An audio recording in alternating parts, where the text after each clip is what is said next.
Сапар Ерғалиев атындағы жалпы білім беретін мектебінің география пәні мұғалімі Айдана Қайратқызы Апанбетова. Үздік педагог байқауына әзірлеген ашық сабағыма қош келдіңіздер.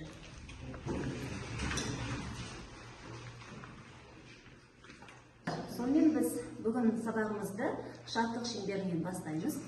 Қазір мен сіздерге әр түрлі елдердің өз тілінде амандасу мәдениетін ұсынып отырмын. Ендеше қанеке түрлі елдердің тілдерінде амандасып көрейік. Мен мысалы қазақ тілінде бастайын, сәлеметсіңдер ме? Грекше ясыз. Голландша хой. Латынша чао. Немісше хау. Австрияша грюскор. Испанша ола. Французша салют. Босниша хей. Полякша детай. Чехша ахой. Жақсы оқушылар, бәріңізге рахмет. Оқушылар, бүгін сабақта біз сіздермен топпен, жұппен жұмыс жасаймыз. Сондықтан сіздерді топқа бөлу әдісін мен Ганзи электрондық платформасы арқылы неке жасап алып келдім. Міне көріп тұрғандарыңыздай, бұл жерде сіздердің партада орналастыру жобаларыңыз ұсынылған. Бірінші қатарда бізде Қаршыға, Бану, Үкілімай, Есмағамбет, Олжан жұмыс жасайтын боласыздар. Екінші топта бізде Нұрасыл, Айзада, Нұрмұхамбет, Темірлан және Ерғанат. Осы оқушылар екінші топта жұмыс жасайды. Енді топқа барып орналастырайық. Оқушылар, бүгін біз сіздермен сабақта өзіміз жаңағы бағалайтын боламыз. Біз білеміз, бізде баға электронды журнал, білім класс журналында қойылады. Сіздер өздеріңіздің бағаларыңызды күнде осы порталдағы күнделіктеріңізден көресіздер. Бүгін сіздер өздеріңіз бағалайсыздар. Яғни әр тапсырманы орындаған кезде 1, 2, 3 өздеріңізге балл қойып отырасыздар. Сабақтың соңында сол балдарыңыз бойынша бүгінгі сабаққа қалыптастырушы бағалау жүргіземіз.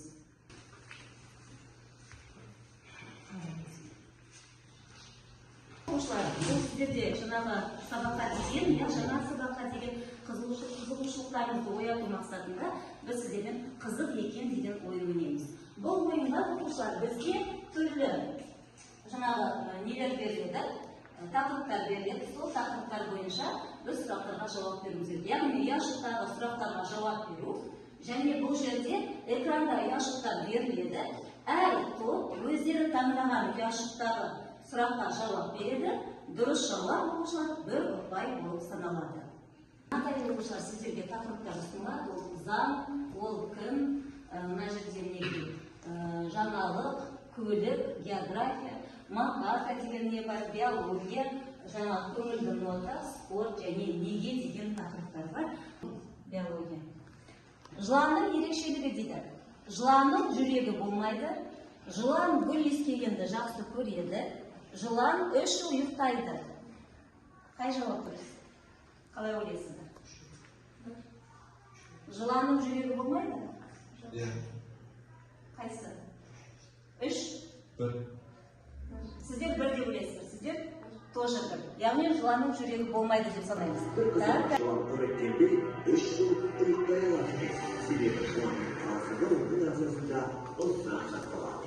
Енді жаңа тақырыпқа көшеміз. Ол үшін мен қазір сіздерге осындай дүниежүзінің картасын ұсынамын. Бұл картада сөздер жасырынған. Осы сөздердің ішінен бүгінгі сабақтың тақырыбын анықтау қажет. Жақсы ма? Сонымен бірінші топ сіздерге де, және екінші топ сіздерге де бірдей тапсырма. Қанеке қара. Темірлан, айта ғой. Дүниежүзінің саяси картасы. Жақсы, тамаша, жарайсыздар. Бүгінгі сабағымыздың тақырыбы оқушылар дұрыс айтасыздар. Ол бізде дүние жүзінің саяси картасы. Бүгінгі сабаққа біз қандай мақсат қоя аламыз? Егер біздің сабағымыздың тақырыбы дүние жүзінің саяси картасы болса, қалай ойлайсыздар? Сабағымыздың мақсаты қандай? Дүниежүзінің саяси картасымен жұмыс істейміз. Расында. Бар ма? Дүниежүзінің саяси картасын білу. Жақсы, тамаша, таңда, Үкілімай. Дүниежүзінің саяси картасын зерттейміз. Және сабағымыздың мақсаты, біз барлық мақсатымызды құрап, былай деп айтыламыз. Білім алушылар, яғни сіздер бүгінгі сабақта дүниежүзінің саяси картасының мазмұнымен танысып, басты нысандарын сипаттай аласыздар. Неге бүгінгі сабаққа оқушылар біз сіздермен осындай мақсат қойып отырмыз. Жақсы, ары қарай жүрейік. Сонымен саяси география дегеніміз не? Яғни, жаңа біз айтып жатырмыз, дүниежүзінің саяси картасы деп жатырмыз, иә? Бұл жерде бізге ең таныс ұғым бұл дүниежүзінің саяси географиясы. Саяси география бұл дүниежүзінің саяси картасы мен ондағы заңдылықтарды, өзгерістерді зерттейтін географияның саласы. Неге осы саланы біз саяси география деп айтады екенбіз. Саяси география оқушылар. Неге мына жерде сіздерге диаграмма көрсетілген? Осы диаграмма арқылы дүние жүзіндегі біз тәуелсіз елдерді көре аламыз. Яғни дүние жүзінде тәуелді мемлекеттер болады, тәуелсіз мемлекеттер болады. Сондықтан неге дүние жүзі бойынша олардың үлесі әр жылда бұл үлес өзгеріп отырады. Бірақ та біз диаграмма бойынша жыл өткен сайын тәуелсіз мемлекеттердің санының есеге келе жатқанын байқаймыз. Артып келе жатқанын байқаймыз. Яғни мына жерде егер де соңғы көрсеткішті алатын болса, Европада 44 тәуелсіз мемлекеттің конституциясы, өзінің жаңағы ұлттық валютасы, өзінің заңы, өзінің президенті бар мемлекет. Екінші топта бізде оқушылар дербес басқару мәртебесіне ие болмаған тәуелді аймақтар жатады. Оқушылар дүние жүзінде тәуелді аумақтардың қазіргі таңда 50 түрі бар екен. Оқушылар, енді осы жаңа тақырыпқа қатысты бірінші тапсырмамызды орындаймыз.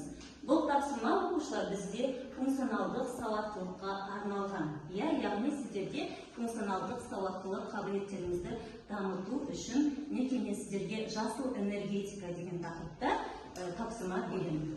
Бірінші топ бұл сіздердің тапсырмаларыңыз. Және екінші топ бұл сіздердің тапсырмаларыңыз. Бұл жерде оқушылар біз мәтінді оқып шығамыз және мәтінге қатысты берілген сұраққа жауап береміз. Сіздерге 5 минут уақыт беріледі, яғни уақытқа бағынамыз. Сонымен уақыт кетті, бастаймыз.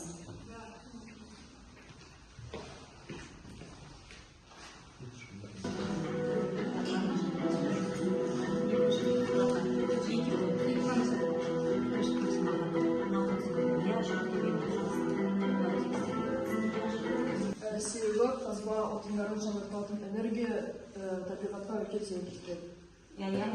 Климаттың өзгеруіне үлес қосатыны растаймын. Біріншіден біздер жартылатын энергия көздерін пайдалану, жылу мен электр энергиясын өндіру айтарлықтай арзандатады. Ол бізде жоқ. Және де күн батареяларын, аккумуляторларын өндіру үшін литий мен кобальт сияқты түсті металдар өндіру және өңдеу қажет. Ол бізде шындық. ЖЭК даму әртүрлі елдерге жаңа жұмыс орындарға ашуға мүмкіндік береді. Ол бізге шындық болады. Және де жасыл энергетика кәсіпорындарында іске қосылмай жүріп, оларды жабдықтармен қамтамасыз ету қажет. Яғни металлургия, машина жасау, химия және басқа да өнеркәсіп кәсіпорындарының жұмысы қажет. Ол бізде жоқ деп саналады. Жақсы, рахмет, дұрыс. Оқушылар, енді бізде кішкене шаршаған шығарсыздар, сүргіту сәтін ұйымдастырайық. Мына жерде тақтаға мен сіздерге пазлдар ұсынып отырмын. Бірінші топ сіздердің пазлдарыңыз, екінші топтың пазлы. Қазір тақтаға жақында осы пазлдарды дұрыс құрауымыз қажет. Ал жақындарыңыздар.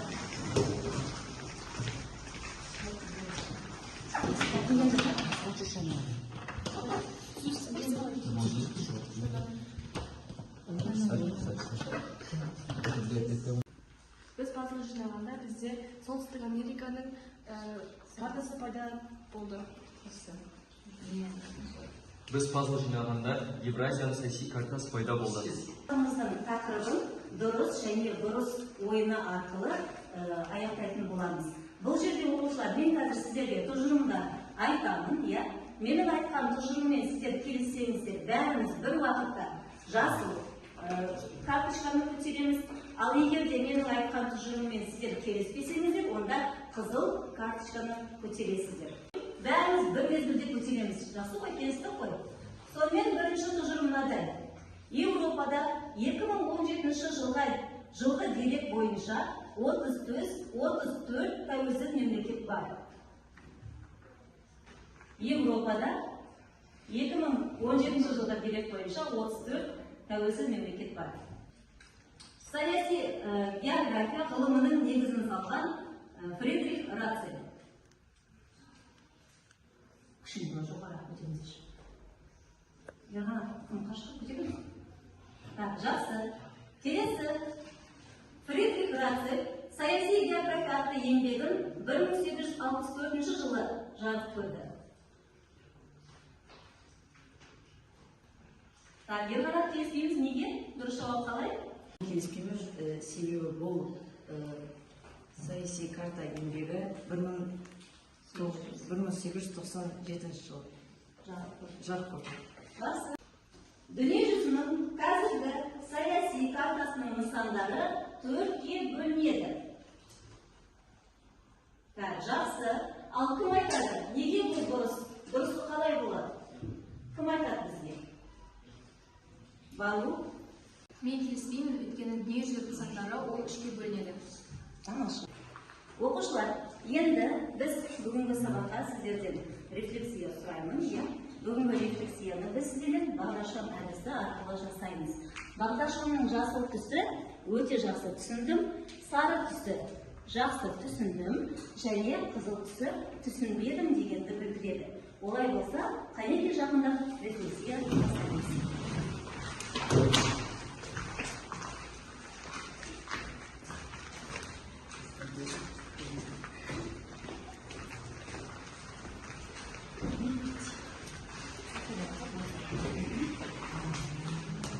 Енді оқушылар, соңғы бір кезең, ол бізде кері байланыс кезеңі.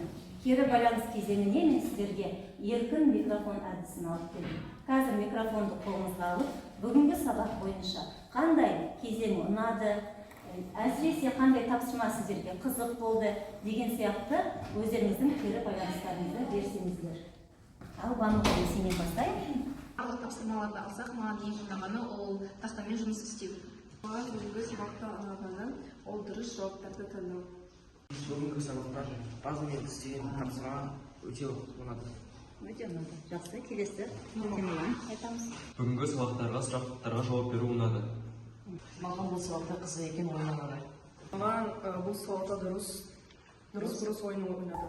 Осымен оқушылар, бүгінгі сабағымыз аяқталды. Бүгінгі сабаққа белсенді қатысқандарыңыз үшін алғысымды білдіремін.